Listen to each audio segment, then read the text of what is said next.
Too many thoughts on my mind, I can't sleep at night, so I just keep writing. I don't need no help, I don't need opinions, so don't waste my time then. I just been living.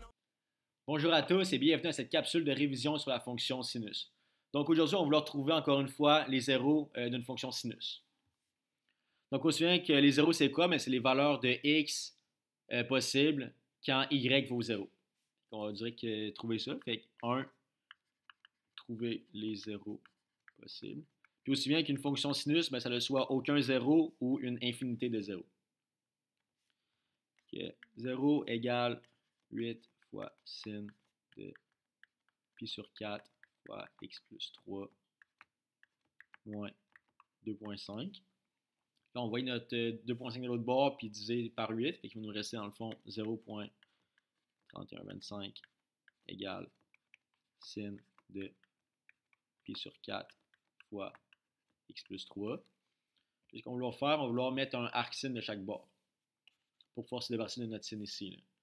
Fait que arc sin de 0.3125 égale arc sin de pi sur 4 fois x plus 3. Fait que dans le fond, ben, mon arc sin et mon sin ils se cancellent ensemble. Fait que je me rester dans le fond pi sur 4 fois x plus 3. Donc de ce côté-ci, je vais avoir arc sin de 0.3125 égale pi sur 4 fois x plus 3. Puis arc sin de quelque chose qu'on peut le calculer facilement. Là. Sur la calculatrice, dans le fond, ça va être sin moins 1 de 0.3125. Je vais calculer ça. Sin moins 1 de 0.3125 égale. Ça donne 0.3178. Fait que ça, on peut interpréter ça comme, mettons, θ. Là. Fait qu'on va dire ça, c'est θ. Mais on se souvient qu'une fonction sinus, quand on trouve le arc sin, ben, c'est soit que ça donne θ ou que ça donne pi moins θ. C'est ça la propriété d'une sinus, c'est que dans le fond, sur le cercle trigonométrique, là, c'est pas un super cercle, mais en tout cas, si mettons j'ai un sin de 0.5, si mettons j'ai le point ici, pi sur 6 égale racine carrée de 3 sur 2,1 sur 2. Fait que c'est dans le fond, le racine carrée de 3 sur 2, ça correspond comme à mon x ou à mon cos, dans le fond. Puis mon 1 sur 2, ça correspond comme à mon y ou comme à mon sin. Mais en fond, ce qui arrive, là, c'est que j'ai un point ici, qui est mon sin, c'est comme 1 sur 2. Mais j'ai aussi un autre point, l'autre côté ici, qui est mon sin, encore une fois, ça va être 1 sur 2. Mais là, ça serait dans le fond, le point, ça serait. En fond, un demi-cercle, c'est comme pi, fait que pi moins pi sur 6, ça va me donner 5 pi sur 6. 5 sur 6 pi, puis ça serait dans le fond le point moins racine carrée de 3 sur 2,1 sur 2. Tout ça pour dire qu'on remarque que dans le fond, chaque fois qu'on fait un arc sin, ben, il y a deux possibilités. Là. Comme là, arc sin de 0.5, ben, ça serait soit pi sur 6 ou 5 pi sur 6.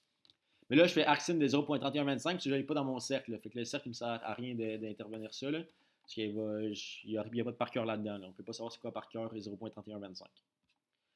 Good. Fait que tout ça pour dire que là, j'ai soit θ ou je vais avoir pi moins θ. Puis pourquoi pi? Ben, c'est parce qu'un demi-cercle, c'est comme pi, ou 180 degrés, je suis en degrés, mais en pi, c'est comme en radian, fait que c'est pi rad. Puis dans le fond, on remarque justement, soit que c'est pi sur 6, ou c'est pi moins mon pi sur 6, ça fait 5 pi sur 6. Good. Fait que ça, c'est juste une petite parenthèse avec le cercle trigonométrique, c'est pas tant important pour ce numéro-là particulièrement. Mais tout ça pour dire que là, on va avoir deux solutions possibles. On va avoir, premièrement, 0.3178 comme on a calculé avec la calculatrice là, qui est égale au arc sin de 0.3125. Ça me reste dans le fond égal pi sur 4 fois x plus 3. Puis l'autre bord, ben, je vais avoir pi moins mon θ, on a dit que c'était 0.3178. 0.3178 égale pi sur 4 fois x plus 3. Là, je pitonne tout ça, puis j'isole mon x dans le fond. De ce côté-ci, ça va me donner x égale environ moins 2.595. Puis de l'autre côté, je vais avoir mon x est environ 0.595. Good. Fait que là, maintenant, j'ai comme trouvé juste deux zéros possibles dans ma fonction sinus. Là. Fait que, mettons, je dessine la fonction sinus bien vite. Puis elle ressemblait, je sais pas, elle ressemble à ça, mettons.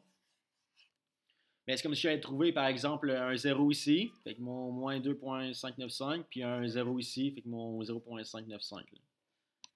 Mais là, ce qu'on sait aussi, c'est que j'ai plein d'autres zéros. Là. Fait que je vais voir trouver ces zéros-là, faisant intervenir la périodicité.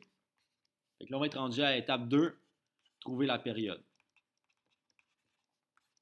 La période, c'est quoi? Il y a une formule qu'on peut utiliser, c'est P égale 2pi sur la valeur absolue de B. Fait que c'est 2pi divisé par mon B, c'est quoi? Ben, c'est pi sur 4.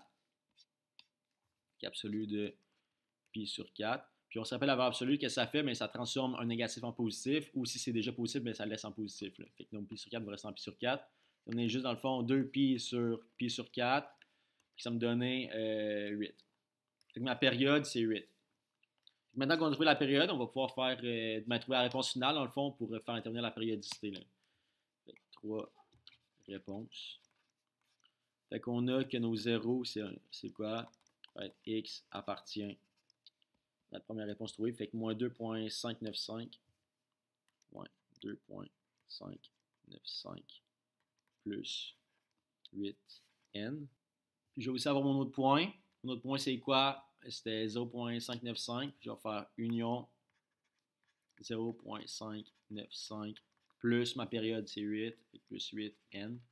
N'oublie pas de dire que dans le fond, notre n appartient aux entiers. Fait que c'est ça la réponse finale, fait que c'est ça nos zéros. Là. Fait que ces deux fonctions-là, ça couvre tous nos zéros qu'on a dans notre fonction. Good, fait que merci d'avoir écouté. Puis je vais mettre la solution au propre dans la description de la vidéo. Vous pouvez aller regarder ça si ça vous tente. Bonne journée!